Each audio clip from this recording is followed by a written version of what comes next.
Hi, I'm looking for a sports car. I have been researching a lot, but I don't know what it's called. If I told you some of the details, would you be able to help me?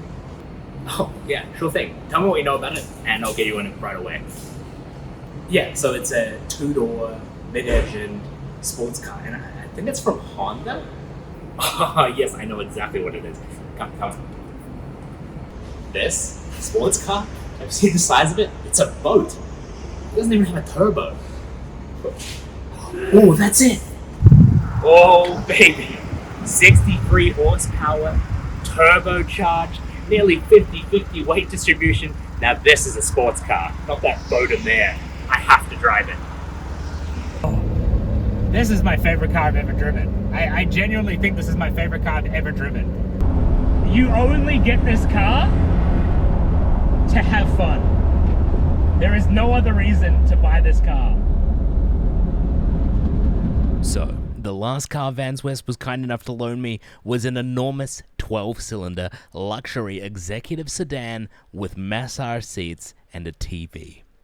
This one is, well, it's the opposite. It's a tiny 3-cylinder sports K car with a baby turbo and 63 toy horses. So, what is it? Well, ladies and gentlemen, today we are in a Honda S660. A car that shares its family tree with the Honda Beat, the Civic Type R, and the legendary NSX. A machine that's probably closer in power to a vibrator than an S2000, yet shares the same naming convention. A shoebox on wheels that, according to all YouTube titles and thumbnails I've seen, is a baby NSX, a JDM Final Boss, a Super K car, and a pocket rocket.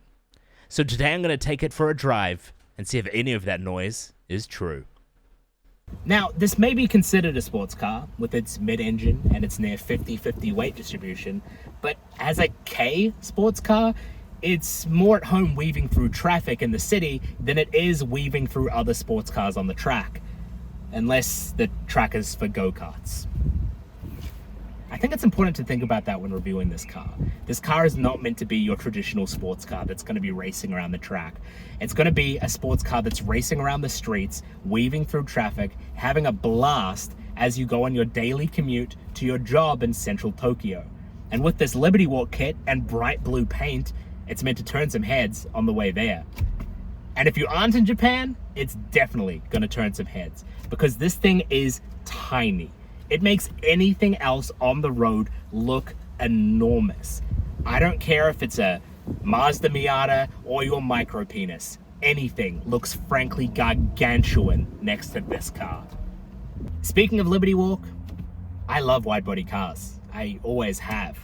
I've always loved modified cars, and I thought body kits was such a cool way to change the look of a normal car and turn it into something that more suits you. And wide bodies, when I first saw a fully wide body car, I completely fell in love. The way it took the original body lines of the car and just accentuated and exaggerated them, allowing for bigger tires and making the car look completely transformed while sticking to the original design. I think it's really cool and quite an amazing way to make a car look dramatically altered. But I'll be honest, my love for Rocket Bunny, RWB, and Liberty Walk and such has somewhat clouded my car judgment in the past. I once nearly bought a 2008 Mini Cooper just because it had a Liberty Walk kit on it.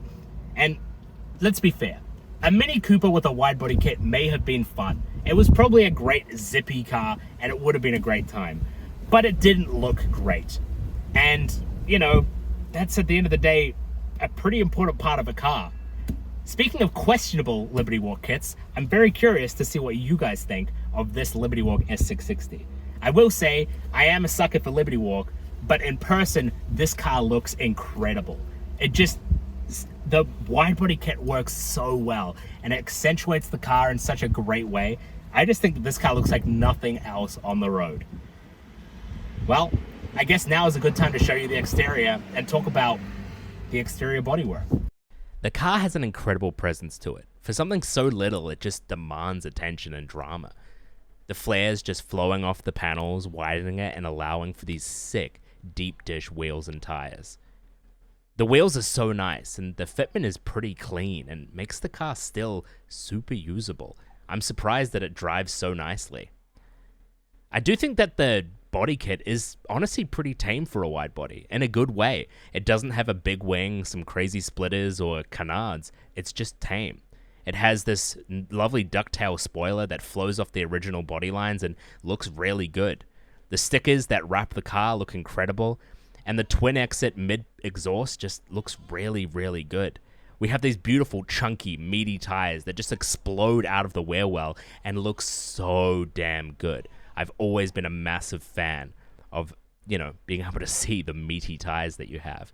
And overall, I would say that this car, stock, is so heavily inspired by the modern NSX and looks really, really good. It's just a small, modern NSX, and I couldn't be happier with the design. I would pretty happily drive one of these stock, but I would obviously be a lot happier driving one of these as a Liberty Walk S660.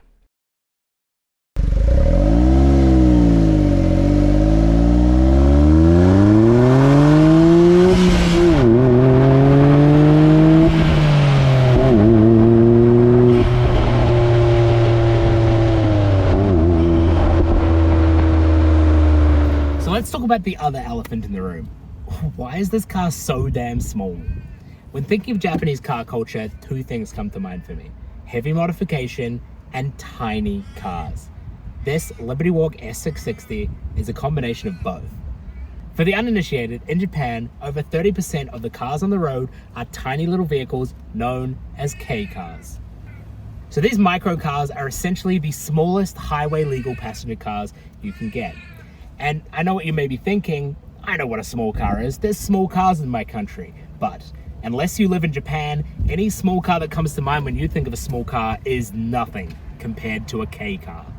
You put a K car next to any equivalent car, like a Miata for example, a tiny, tiny car in any other country. You put that next to a Suzuki Cappuccino, a K car from Japan, and it looks huge. But being small is not the only thing that makes a K car a K car. It also needs to have an engine under 660 cc's, or 0.66 liters. That's tiny. The benefit of having a K car is you get tax and insurance breaks. And also, they're perfect for finding parking in the tight streets of Japan. Now, a segment of tiny cars with tiny engines that come with tax and insurance benefits doesn't sound super exciting. And in any other car market, it probably wouldn't be. But in Japan, there's a K car for just about anyone. Need to move the dead bodies of all the door-to-door salesmen you've killed? No problem. Get yourself a K truck, like a Suzuki Carry with its 750 kilo load capacity, which coincidentally, I've been told doubles as an amazing drift car. Need to give candy to children? No problem. Get yourself a K-van. Need to drive into the forest? Go off the grid? Get away from your bitch ex-wife, who always seems to be able to find you no matter where you go, and is frequently in breach of her restraining order? Bitch. Well, get yourself a K SUV, like a Suzuki Jimny. As you can see, K cars come in all shapes and for all utilities. But the best shape and best utility, in my opinion, is the mid-engined, turbocharged sports car, like this, Honda S660. Now, 660 cc's and 63 horsepower might not sound like enough to make a sports car fun, but when a car weighs 800 kilos, the same amount as an F1 car, just, minus 950 horsepower, it can still be fun. With nearly 50-50 weight distribution, you can throw this thing around any corner. So its 3 cylinders hold less than 3 cans of Red Bull and honestly, probably provide about as much power. But luckily, because it's so light, it still feels like it gives you wings. Now, the one I'm driving is fitted with a 6-speed manual, which makes it even more suited as a fun little driver's car. It's also fitted with a wide-body kit, which, while making the car look more sporty and allowing for bigger wheels and tires, it also adds a bunch of weight. And when the car weighs 800 kilos, anything makes a big difference. For example, me getting in the car increases the total weight by 12%. And I can only imagine that having a second passenger would drastically change the way it drives. Fun fact about this car. When designing it, Honda decided to run an internal competition to decide who was going to be chief engineer when designing their next generation Honda sports K cars. Over 400 people entered from their own company, and the winner was a young 22-year-old junior engineer named Ryo Mukumoto, who was then given the chief engineer position for designing this, the Honda S660.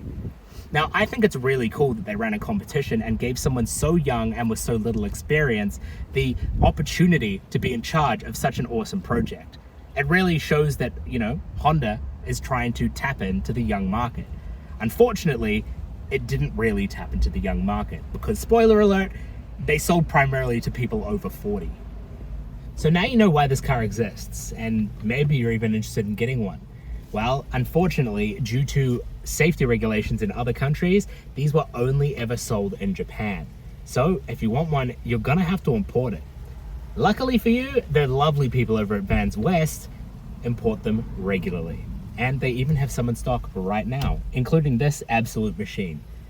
But I do have some sad news. Unfortunately, as of March 2022, these cars are no longer in production.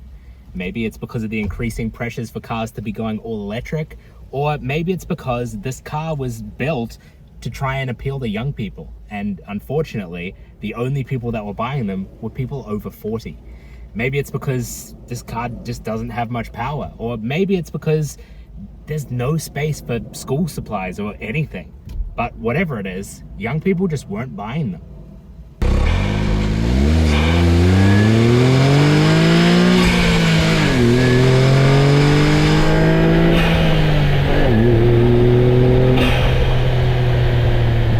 As far as modding goes, as with all Japanese sports cars, you can do kind of anything you want to them. There's aftermarket support for just about everything. You want a wide body kit?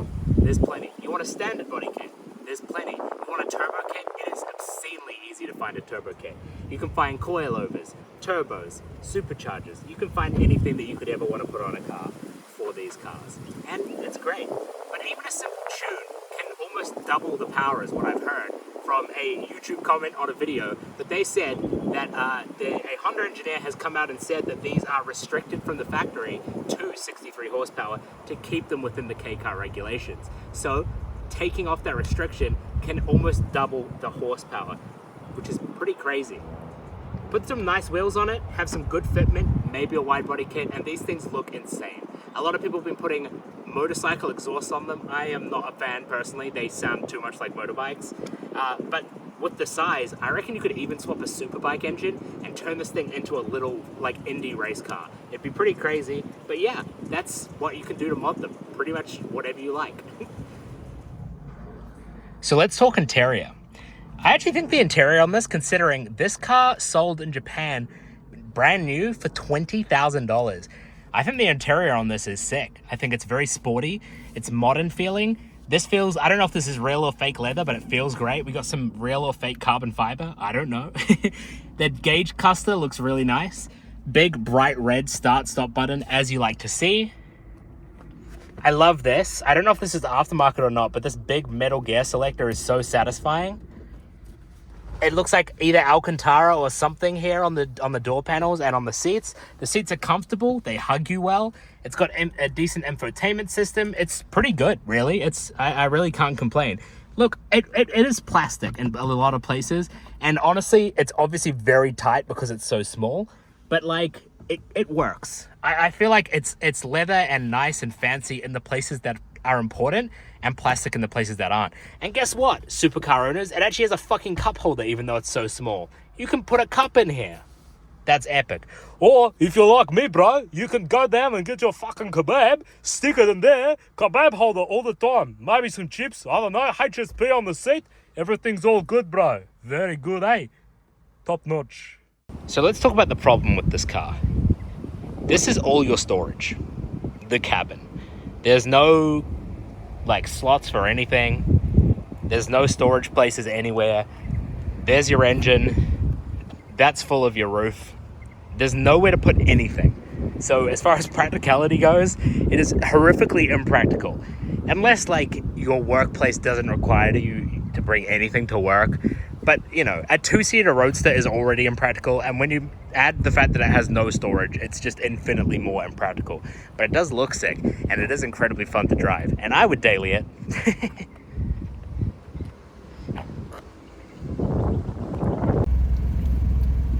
This car is ridiculous in kind of like the best way.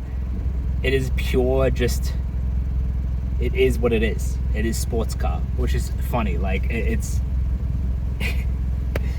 63 horsepower, and you're like, okay, so it's like shit, but then you drive it and you're like, oh my god, no, this car is 100% a sports car. Like, I feel like if you showed anyone the stats for this car, they probably wouldn't be as, you know, ready to call it a sports car, but it is definitely a sports car. As far as how it feels to drive, it is zippy, it is stiff. It feels great to drive. It feels quick, even though it isn't. It takes something like 11 seconds for it to get to 100 or 0 to 60 if you're American. But it doesn't feel like that. Because the car's so small, it feels quick, which is sick. Yeah, and all the noises you hear really add to that. The feeling of driving this car is like dramatic and fun. It just like I said earlier, it just puts a smile on your face. It's a smile machine. And with the engine being right here, you hear everything. You hear engine noise, you hear induction noise, you hear blow-off valves, you hear everything that you want to hear and nothing that you don't. It's just so fucking fun. So let's talk about the driving experience, and I'm sorry if this is a little shaky. I feel like it's a great way to show you, holy shit, this thing's small. It's a great way to show you the driving experience, you seeing how bumpy it makes my phone. Obviously that's because this is on coilovers. Yes, arigatou gozaimasu. This car doesn't have a number plate on. Hopefully I don't get in trouble. Okay, so the engine is right behind your head, which means you hear everything in the best way.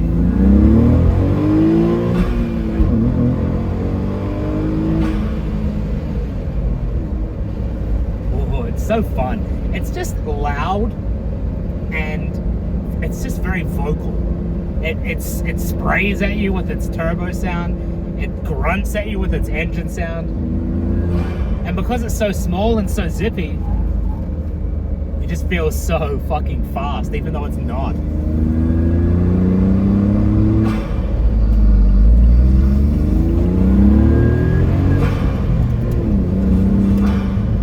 So, how does it feel? It, to me, feels exactly how I would want a sports car to feel. Yeah, it's exactly what I want from a sports car. It's loud, it's angry, it's got so much presence on the road with the Widebody kit. It's manual, which makes it more fun.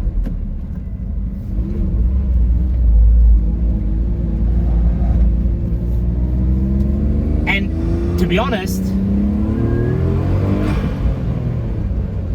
the fact that it's not that fast is kind of a good thing in my opinion. It means that you can have more fun with it. You can really throw the throttle down and not worry about speeding everywhere.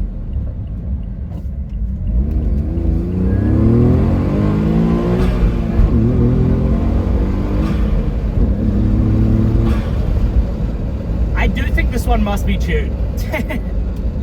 I need to ask the guys because, like, this does not feel like 63 horsepower. And I do know that a Honda engineer has said that these are heavily throttled from the factory in order to keep them in the K-car segment. So allowing, you know, a little bit of tuning, it means that you can unlock, I've heard, close to double the factory power just from tuning it, which is ridiculous.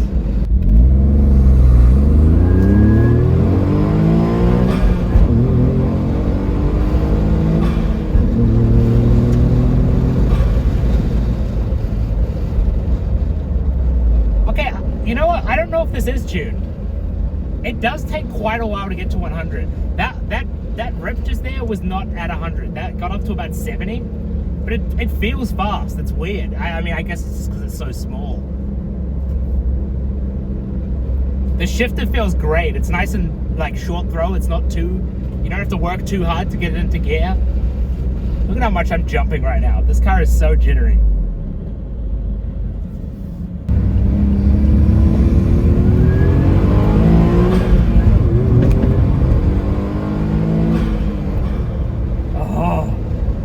This is my favorite car I've ever driven. I genuinely think this is my favorite car I've ever driven. I want to own this car, but it's way too expensive for me. Here's hoping the YouTube channel does well, and we can afford to buy something like this. Fuck, it is so hot today.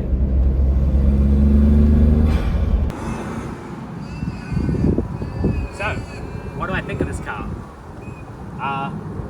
To be honest, I think if I bought this exact car, I would probably keep it for the rest of my life. This car is so fun and it looks so good. It drives so well and it's slow, which means that you can like drive it fast and have so much fun without doing anything illegal, which I love in a car. I think that's really cool. Do I think that this car is better than the current reigning champion, which is the Toyota Century, because I've only filmed one other car? But do I think this car is better than the Toyota Century? Unfortunately for the Century, I do. This is my favorite car I've ever driven. I am madly in love with this car. It's like the closest you can get to a go-kart, but on the street, and I think it's so much fun, and it looks so cool. I think taking this to car meets and stuff would just be so much fun because it just demands attention. And yeah, I'm really happy with it. I'm gonna be so sad to give it back at the end of the day. But yeah, thank you so much for watching. I appreciate it. Make sure to sub to my new channel. This is where I'm gonna be making more content like this. Sorry if this video was like a little whack and a little weird, like not driving and stuff. It's because of the coilovers in this thing making my phone shake so much that the footage is like barely usable. So I'm gonna need to come up with a better solution for that, but I'm a new car YouTuber, so give me some slack. Thank you so much. Bye. One thing I need to say before ending this video with my convertible fucked hair is I am obscenely impressed with the black magic that the Honda engineers were able to achieve with this car. This car, I don't understand how something so small with such little horsepower can be so insanely fun. Hats off to you guys, because this car is ridiculous. I love it, and honestly, I don't know, I feel like it's gonna be a while before I find a car that gives me the joy that this car gave me. But who knows, maybe the next car will absolutely destroy it. Thank you so much for watching, guys. Bye.